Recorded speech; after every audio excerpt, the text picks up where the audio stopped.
Hello everyone, it's Alex. Thank you guys so much for tuning in today. So today, as you guys can see for the title, we are reviewing, swatching, demoing the whole work of the latest, I should say, because they have newer palettes now, the Nabla Secret palette. This is a palette that I've wanted to try just because the brand itself is new to me. I wanted to give it a shot, and because I've never tried this brand before, I wanted to do a dedicated video of it for you guys and let you guys know my thoughts, the price, swatches, demo, who I would recommend it to, so on and so forth. So we are going to go ahead and get started in the review. But first, if you are new to my channel, my name is Alex. I am an eyeshadow enthusiast. If that is something that appeals to you, or you also are an eyeshadow junkie, I would recommend you subscribe, join the familia, and our crazy selves with eyeshadow everything. So anyway, let's get right into the review. All right, you guys, so today we're going to review the Nabla Secret palette. I know I called it the Secret Garden palette in my haul, but I was incorrect. It's called the Nabla Secret palette. So this palette is $39. It is available at Ulta recently. That hasn't been the case for a long time. So I wanted to make that a point because I know that there's quite a few of us who have wanted to try this brand, but we just didn't want to spend the money either on the tax and duties of getting it shipped from Italy or using Beauty Bay because we're not comfortable with it, depending on what the circumstances were. Now this is available at Ulta, at least this specific palette, not the full range of Nabla's whole entire collection or what they offer is at Ulta. Hopefully in the future they will, because there are a few things that I want to try that have yet to get to Ulta, but we'll see in the future. But anyway, so this palette is $39. You are getting 15 shades. This does come with a sleeve that matches exactly the palette, which I do appreciate. The only difference is the back of the sleeve does have the ingredients, all the details, where it's at, cruelty free, has a lot of the specifics, the fine print on the actual sleeve versus the back of the actual palette does not. So it depends on what you want to keep the sleeve for, if it's just for aesthetics, some completion thing like what I do, or if you want to keep the ingredients, you would have to keep the sleeve of it. It does come with a mirror. It is magnetic, and there is 15 shades of them. This palette is an eyeshadow and press pigment palette. There's only, honestly, definitely one and maybe a second one, depending on how you use it, that would be considered a pressed pigment. But I did use the pressed pigment today, so you guys can see exactly how it goes on, how I used it, how I have been enjoying it in this palette. So as you guys can see from this palette, honestly, I'm going to be blunt and honest with you guys. I've wanted to try this brand for a very, very long time. I've heard their singles are amazing, and I still want to try their singles. Their palettes have been hit or miss, so I was always hesitant to purchase a palette from them, considering I had to pay an arm and a leg for shipping, tax and duties, so on and so forth. I didn't want to be disappointed and get upset and never buy from the brand again. This palette I did hear had great reviews, so I wanted to try it myself, and just like everyone has said, this palette is gorgeous. It is beautiful. Not one shade in here did it not perform how I wanted it to. Was it lackluster? Was it not what I expected? It is a great palette overall, but looking at it as a whole, this palette isn't unique.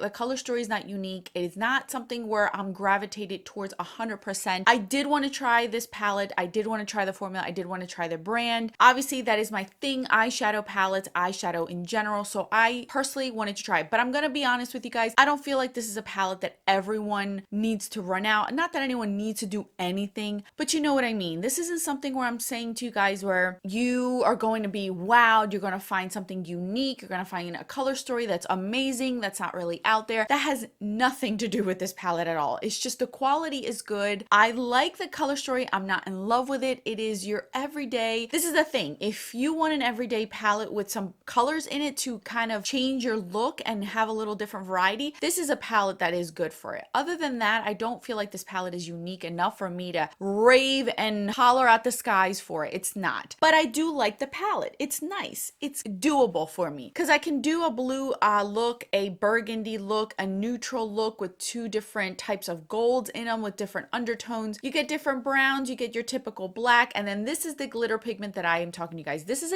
to me, it's more of a transformer because it looks white in the pan, but it's more of a green undertone to it. So if you place it on top of any of the other shadows, it'll give it a different shift. It'll give it a different dimension. And that's the most unique shade in this whole entire palette, is this shade right here, because you can put it on top of any of the mattes or any of the shimmers shimmers, and it'll transform your look in a different way. So you can do a day look and then transform it with a night look if just with that one shade. So obviously you get 15 shades, you get a variety of mattes, shimmer, metallics, even satins, because this is more of a satin that can be used as a face highlighter as well. Inner corner highlight, it is gorgeous, and a pressed glitter. So you're getting a variety of different finishes with this palette. The color story is the one that's not unique to me. You've seen this over and over. This is not anything new. It's just the brand itself, at least maybe new to some of you, maybe is definitely new to me. Okay, so let's move on with the look that I did today so you guys can see what I'm talking about as far as the shadows, how they perform, how I placed them, how I worked with them, so on and so forth. So the first shadow that I did start out with is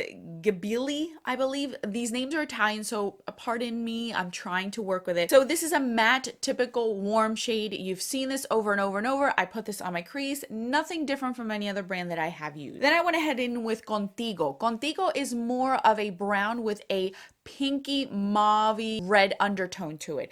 It is a more of a neutral shade. It's not super cool, it's not super warm, but I put that in my crease to kind of give it a little bit of a dimension and not so brown and neutral. Then I went in with Creation Crown. Creation Crown is this metallic-y, super gold brown tone. It's very, very deep. It is not something that is super light on the eyes. It is very deep and sultry. And then to transition it, I went ahead with Play Card, which is your pressed glitter. You can use a glitter glue, but to be honest with you guys, if you just put it on your finger and swipe, not dab, but swipe it on your lid, you will see the transformation. If you dab it, all you're going to get is glitter flexes or pigment falling all over your face. But if you scrape it, like not scrape it, but drag it onto your lid, you're gonna see that it melts within that color that you put under and your eyelid, and it's gonna transform the whole look. And that's what it did with my eyes today. My eyes now look more of a greenish gold than just a typical gold. Then for the lower lash line, I just grabbed the two mattes, Contigo and Gabili, and put them right under my lower lash line. And that is the look I did today. I didn't even bother to put lashes on because this is such a neutral look. I just wanted to wear it the way it was. I wanted to wear it with a glossy, brighter lip with this look, just to try to pair it all together into a summery look. Now, like I've mentioned, you can take this different ways. You can do a burgundy look, you can do a blue look. This fantasized color is really pretty. This is like a purple bluish metallic type of shade. It looks super pretty if you pair it with this addiction color, which is like a teal matte shade. All the mattes perform beautifully. All the metallics perform beautifully. The whole palette itself is beautiful. But I hesitate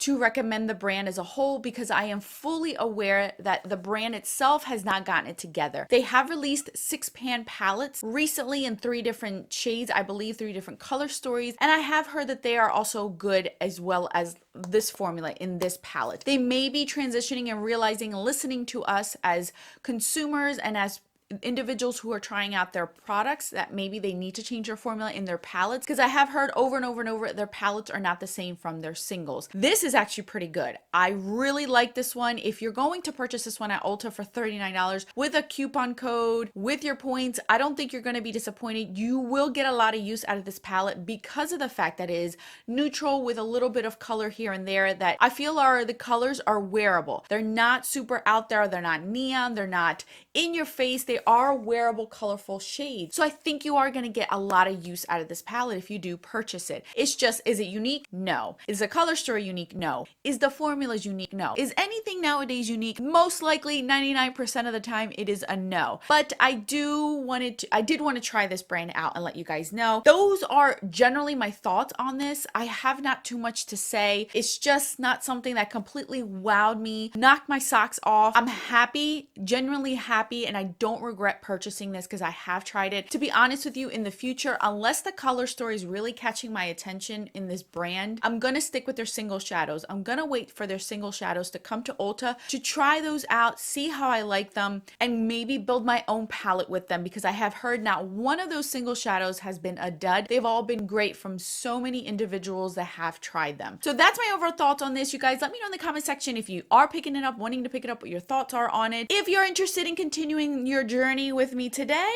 I will put another video right up here so you guys can check that out. I will catch you guys in that video. Until then, bye guys.